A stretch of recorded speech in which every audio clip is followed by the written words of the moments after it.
शुक्रिया।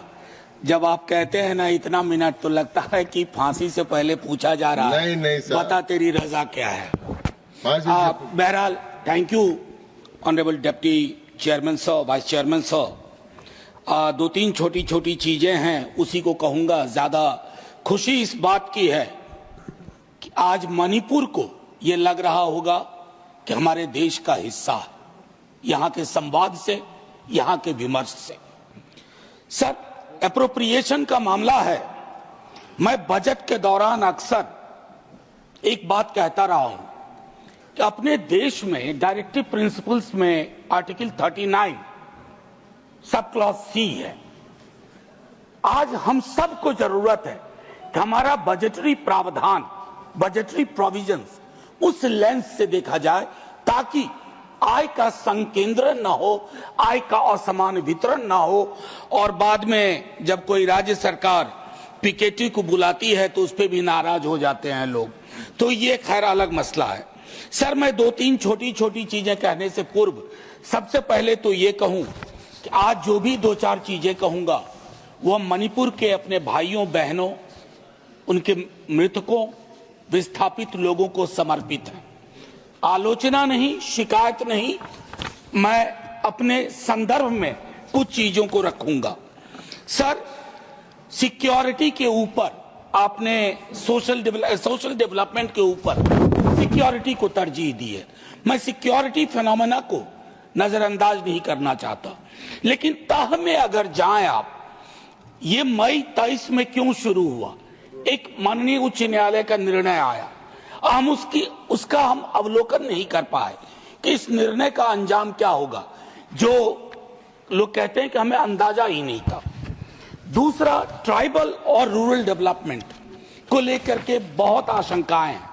उसमें भी एलोकेशन बहुत ही छोटा है compare to other heads. Disaster prone state है सर, हमारी सुलता जी कह रही थी स्ट्रेटेजिक इंपॉर्टेंस का स्टेट है, लेकिन डिजास्टर प्रोन भी है। वहां पर आपने 50 करोड़ रुपए मात्र एलोकेट किए हैं। ये it doesn't speak very good about us. और ट्रांसपेरेंसी, अकाउंटेबिलिटी पर कई चीजें मैं बाद में आऊंगा। एक आध मिनट अगर ज्यादा समय लूं, सर एक कोट करना चाहता हूं। जमीना बॉमन, जिगमंड बॉमन की पार्टनर थी, होलोकॉस्ट सर्वाइवर थी। उन्होंने एक लाइन लिखी विंटर इन द मॉर्निंग में, the cruellest thing about cruelty is that it dehumanises its victims before it destroys them, and thus the hardest of the struggle is to remain human in inhuman condition. इसका तर्जुमा अगर अपने हिसाब से करूं, क्रूरता के साथ सबसे क्रूर चीज यह है कि अपने विक्टिम को खत्म करने के पूर्व उनकी मानवीय मूल्यों को विलग कर देती है। अतः इस तरह के माहौल में मानवीय संवेदना को बचा कर रखना सबसे महत्वपूर्ण है। सर, हम मानवीय संवेदना को मणिपुर के बरक्स बचा के नहीं रख पाए। जैसे कहते हैं ना, देखोगे तो हर मोड़ पे मिल जाएंगी लाशें, मगर इस शहर में तुम्हें कातिल ढूंढे से नहीं मिलेगा। मणिपुर में यही वाकया है सर। मैं एक बात कई दफा पार्लियामेंट के बाहर कह चुका हूं, आज यहां दोहरा रहा हूं। चुनाव के बाद ऐसा नहीं है कि विपक्ष का कोई अलग से प्रधानमंत्री होता है। देश का प्रधानमंत्री मेरा भी प्रधानमंत्री, तो किससे शिकायत करूंगा, किससे उम्मीद रखूंगा? और मैं आज भी कह रहा हूं कि अगर प्रधानमंत्री जी मणिपुर जाते तो स्थिति इतनी विस्फोटक नहीं होती। प्रधानमंत्री का पद और कद दोनों बड़ा होता है।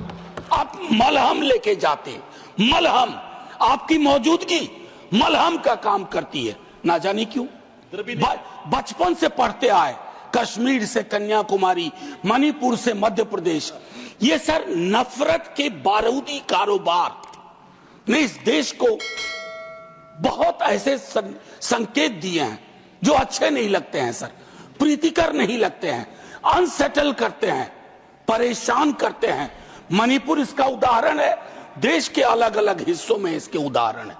मेरा सिर्फ इतना कहना है सर, आज तक कोई मुल्क तरक्की की राह नहीं चल पाया अगर उसकी समुदाय के लोग, अलग अलग समुदाय बारूदी नफरत के कारोबार में लगे रहे। ये सीखना होगा सर। सर, लोगों का भरोसा मणिपुर में संस्थाओं से बिल्कुल उठ सा गया है। ये मैंने अपनी आंखों से देखा है सर। मैं संसदीय पार्लियामेंट्री ग्रुप ऑफ मेंबर्स के साथ गया था सर। मैं वहां के गवर्नर साहिबा से मिला, हम सब मिले सर। उनके अंदर जो भाव था, जो पीड़ा थी, वो पीड़ा मैंने दिल्ली दरबार में नहीं देखी सर। दिल्ली दरबार में उस पीड़ा का शतांश भी होता तो आज 2 वर्ष तक मणिपुर को इंतजार न करना पड़ता इस बहस के लिए, इस बातचीत के लिए। शायद आज उन्हें लग रहा हो, एक संदेश गया हो कि वो भी इस देश के हिस्सा है, क्योंकि काफी डिलेड रिस्पांस रहा हमारी ओर से। एक पीस पैनल बना, माननीय उपसभापति महोदय, बनने के काल से ही, निर्माण काल से ही वो कंट्रोवर्शियल रहा। उसके कंपोजिशन को लेकर के, उसमें जो अलग अलग सदस्य थे और उसमें जो भावनाएं थी लोगों की। लोगों ने कहा कि इस पैनल को, और वो पैनल एक भी दिन काम नहीं कर पाया। सर, कल्पना करिए माननीय उपसभापति महोदय, जलते हुए मणिपुर में, हिंसाग्रस्त मणिपुर में एक पैनल बना पीस का, और उस पीस पैनल की एक मीटिंग ना हो पाई हो। सर, आर्म्स टूटे गए। अभी हाल में लास्ट डेट 2 बार एक्सटेंड किया गया कि हथियार लोग लौटा दें। मुझे जानकारी नहीं है कितने हथियार लौट के आ गए और कितने नहीं आए। हमको लगता है कि संभवतः मंत्री जी अपने रिस्पांस में ये बताएं। लेकिन हथियारों के लौटने से महत्वपूर्ण सवाल यह है, समुदायों के बीच की खाई को पाटने के लिए हम क्या कर रहे हैं। सर, खाइयां यूं मैं नहीं कहूंगा कि आपके दल ने पैदा की है। खाइयां रही हैं देश के अलग अलग हिस्सों में, लोगों के बीच में, इतिहास की समझ को लेकर के, वर्तमान की चुनौती को लेकर के। लेकिन सर, सुलह इस देश का डिफॉल्ट टेम्पलेट था। Peace building was the default template. हमने उस डिफॉल्ट टेम्पलेट को खारिज कर दिया है सर। क्षेत्रीय असंतुलन जो सामुदायिक असंतुलन में भी तब्दील होता है, और वो सारी चीजें, उस तरह के असंतुलन समुदायों के बीच की दूरी को और बढ़ा रहे हैं। मैं अंत में आपके माध्यम से सिर्फ ये आग्रह करूंगा माननीय उपसभापति महोदय, देश में पॉलिटिकल पार्टीज की आयु सीमित होती है, सरकारों की आयु सीमित होती है। आज आपको एहसास हो रहा होगा आप अगला भी जीतेंगे, लेकिन उस अगले का कोई अगला होगा, उस अगले के अगले का कोई अगला होगा। वहां जीत के गाड़ी रुकती है, इनकी रुक गई।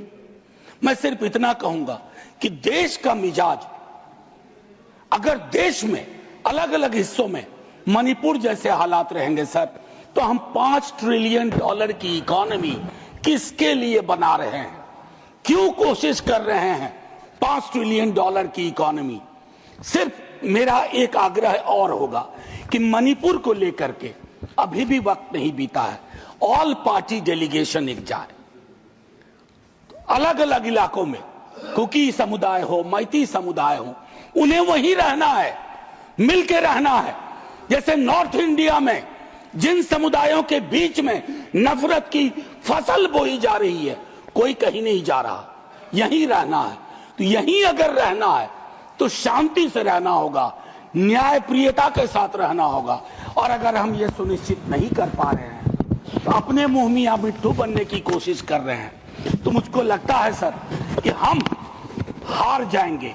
हमारा हारना छोड़ दीजिए सर, देश हार जाएगा, और जब देश हार जाएगा हमारे हाथ में कुछ भी हासिल नहीं होगा। आपको इस वक्त के लिए बहुत बहुत धन्यवाद माननीय उपसभापति महोदय। मैंने 2 मिनट आपने ज्यादा वक्त दिया।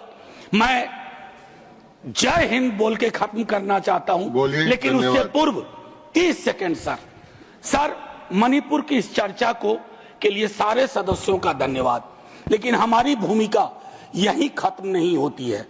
मणिपुर को यह संदेश देना होगा, you belong to us, we are nothing without you. जैसे एक एक हिस्से के बगैर हमारा कोई औचित्य, कोई अस्तित्व नहीं है। ये मैं समर्पित करता हूं मणिपुर के सभी समुदाय के लोगों को। जय हिंद सर। धन्यवाद।